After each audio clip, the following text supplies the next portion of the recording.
네, 오늘 은혜 받으실 하나님의 말씀은 시편 1편 1절에서 5절까지 말씀입니다.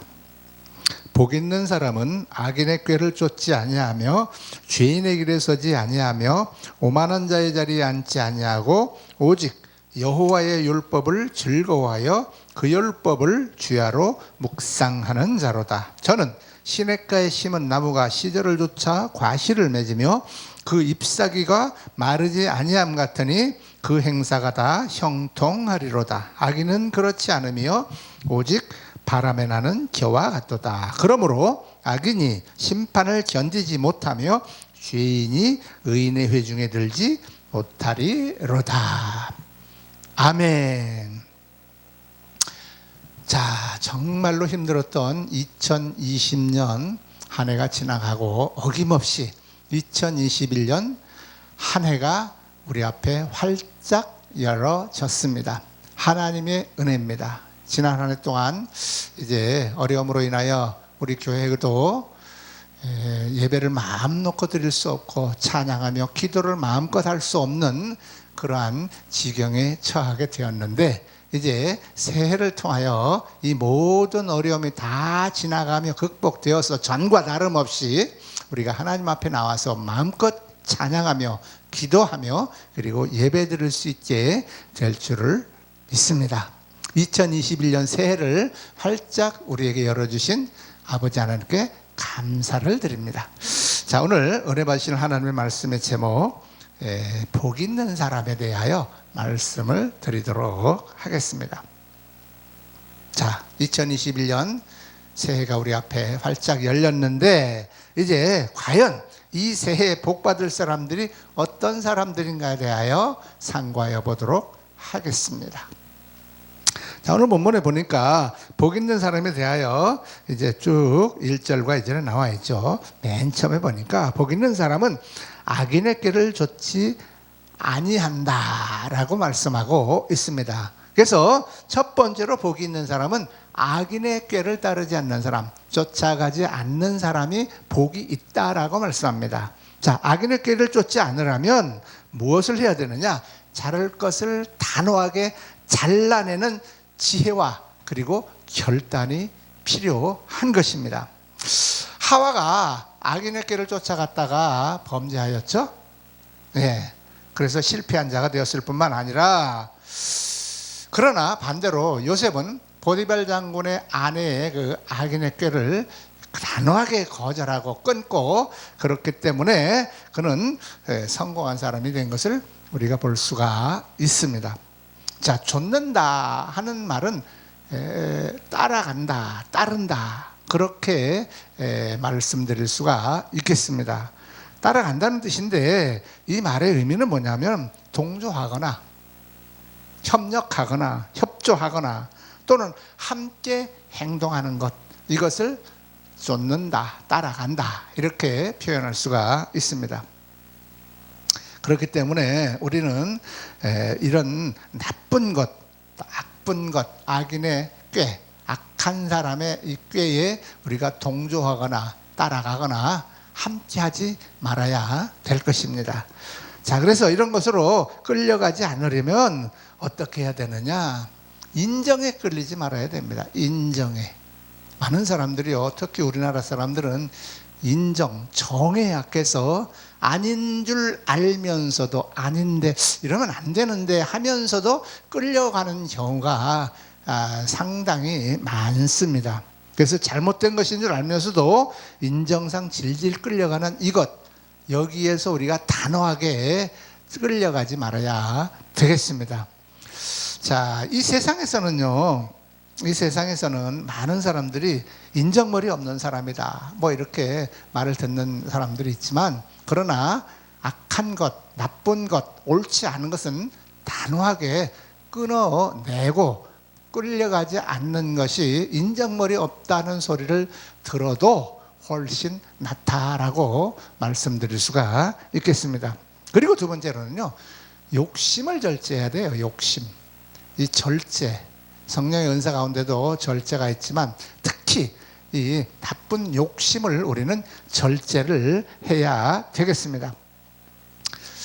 다윗 같은 경우 참 성군이지만 그가 하나 오점을 남긴 것이 있죠. 그것이 바로 욕심을 절제하지 못해서 그런 죄를 짓고 마는 그런 오점을 남긴 것을 우리가 보게 됩니다.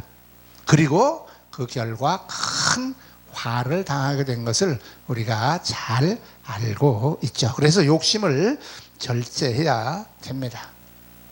잠언 20장 17절에 보면 이런 말씀 있죠. 속이고 취한 식물은 맛이 좋은 듯 하나 후에는 그 입에 모래가 가득하게 된다. 이런 말씀이 있습니다. 그래서 우리가 욕심을 절제해야 된다라고 말씀을 드립니다. 자, 두 번째는요. 복 있는 사람은 두 번째, 죄인의 길에 서지 아니한다. 죄인의 길에 서지 않는다라고 이제 말씀을 했습니다. 자, 제일 큰 죄가 과연 여러 가지가 있지만 가장 큰 죄가 무엇인가 한번 우리가 생각해 보도록 하겠습니다. 고대希腊에서는 가장 큰 죄를 교만한 것이라고 그렇게 가르쳤습니다. 자, 그리고 불교에서는 가장 큰 죄를 무엇이라고 얘기하느냐 하면 탐욕, 욕심을 가장 큰 죄라고 가르칩니다. 또한 유교에서는 가장 큰 죄가 뭐냐? 불효한 것, 부모님에게 불효한 것, 또한 나라에 불충한 것, 이런 것들을 가장 큰 죄라고 가르치고 있죠. 그리고 이 세상에서는, 나라에서는, 세상 사람들이 살아가는 이런 사회에서는 가장 큰 죄를 무엇으로 우리가 알고 있죠? 예, 살인죄입니다. 사람을 죽이는 것. 사람이 사람을 어떠한 경우 어떠한 이유를 막론하고 살인죄를 가장 큰 죄라고 우리가 그렇게 말을 하고 있습니다. 또 국가적으로는 가장 큰 죄가 뭘까요? 예, 반역죄입니다. 나라를 뒤집어 엎는 반란을 일으키는 것, 이것이 국가적으로는 가장 큰 죄라고 말들을 합니다. 자, 그러면 우리가 믿는 하나님께서는 우리에게, 하나님의 백성들에게, 또는 하나님의 백성들이 아니라 인간 모두에게 말씀하는 가장 큰 죄는 무엇이라고 가르치고 있습니까? 바로 하나님을 믿지 않는 것, 불신하는, 믿지 않는 것, 그것이 가장 큰 죄라고 말씀하고 그렇게 가르치고 있습니다. 그래서 하나님을 모르는 것, 그리고 하나님을 떠난 것, 이것이 가장 큰 죄다, 이렇게 말씀하고 있습니다. 하나님을 모르면 우리가 죄인의 길을 갈 수밖에 없어요. 왜요? 하나님께서 가장 큰 죄라고 정죄하고 있기 때문에 그런 것입니다. 그래서 하나님을 떠나면 세상과 벗을 하며 살아가기 때문에 하나님께서 우리를 죄인이라고 말씀하고 있는 것입니다. 자, 죄인의 길이라고 하는 것은 뭐냐 하면 육신의 정욕, 안목의 정욕, 그리고 이생의 자랑 가운데 살아가는 사람들, 하나님을 모르고 사는 사람들, 하나님을 떠난 사람들, 이것을 죄인의 길이다, 이렇게 말씀하고 있는 것입니다. 성경에는 여러분이 잘 아시다시피 우리들에게 하라 또는 하지 말라 라고 하는 말씀으로 우리에게 계명을 주셨죠. 진실한 믿음의 사람들이라고 하면 진실해야 되고 성실해야 되고 그리고 신실해야 되는 것입니다. 자, 그러면 진실하다는 것은 무엇일까요? 내 자신을 속이지 않는 것을 진실이라고 말씀드릴 수가 있을 것이고, 성실이라고 하는 것은 무엇이냐? 다른 사람에 대하여 성실하다, 이렇게 이야기할 수 있고, 신실하다, 이것은 무엇을 말하냐면 하나님에 대하여 신실하다, 이렇게 우리가 분류할 수가 있겠습니다. 그래서 우리가 어느 길에 서서 가는가 하는 것은 굉장히 중요한 것입니다.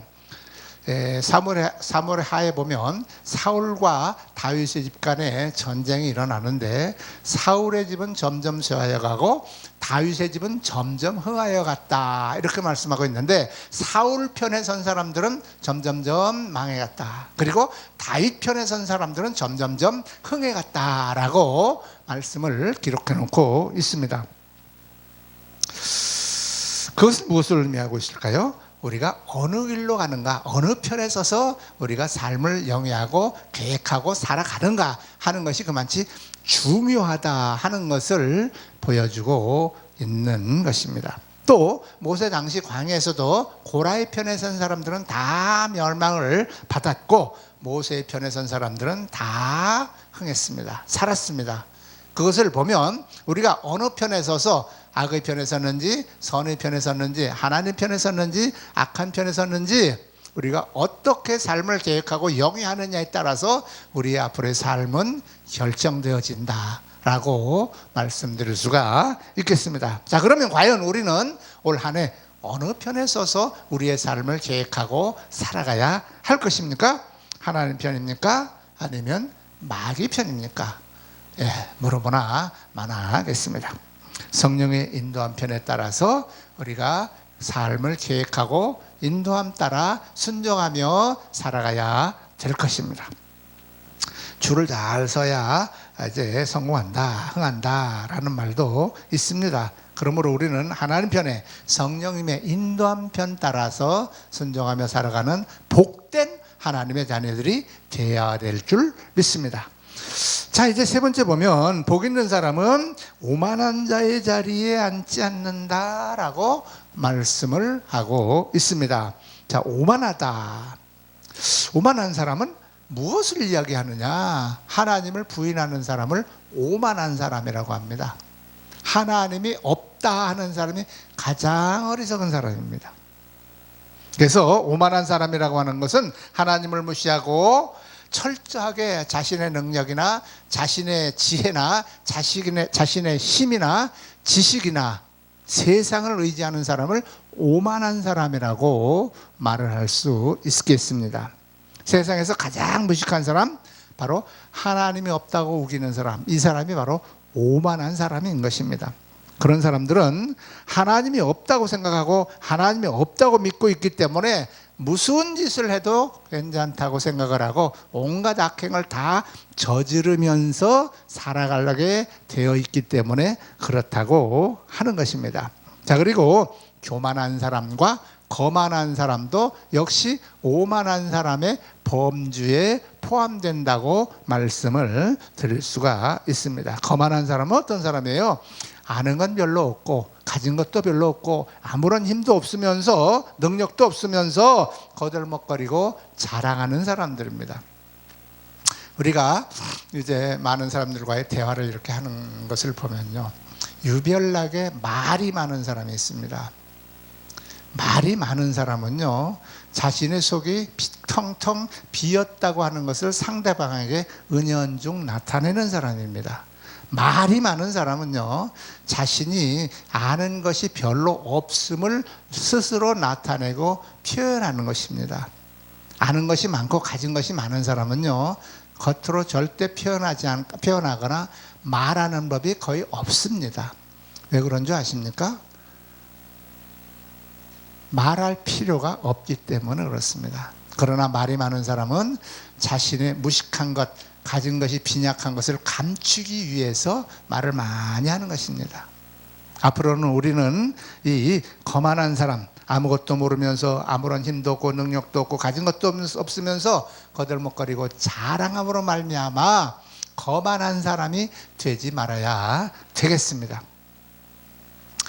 자, 잠언 22장 4절에는 겸손과 여호와를 경외함의 보응은 재물과 영광과 생명이다 라고 말씀하고 있죠. 그래서 겸손한 사람이 바로 재물과 영광과 생명을 주님으로부터, 하나님으로부터 얻게 된다라고 말씀하고 있습니다.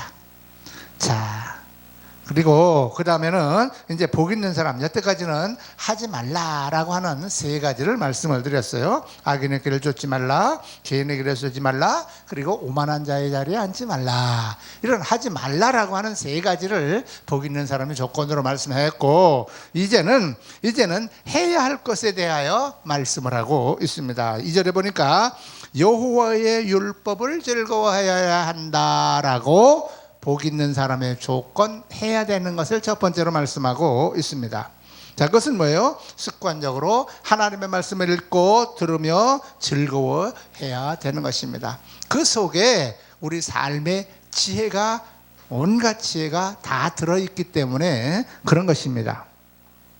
그러므로 우리가 늘 금년 한 해는 하나님의 말씀을 가까이 하며 늘 읽고 묵상하고 듣고 그렇게 살아가는 한 해가 되심으로 말미암아 하나님으로부터 복 있는 사람, 하나님께서 복 주시기에 합당한 사람이 되시기를 축복합니다. 그리고 이제 그 율법을 주야로 묵상함으로 말미암아 하나님께서 우리에게 깊은 은혜, 크신 은혜 주실 줄 믿습니다.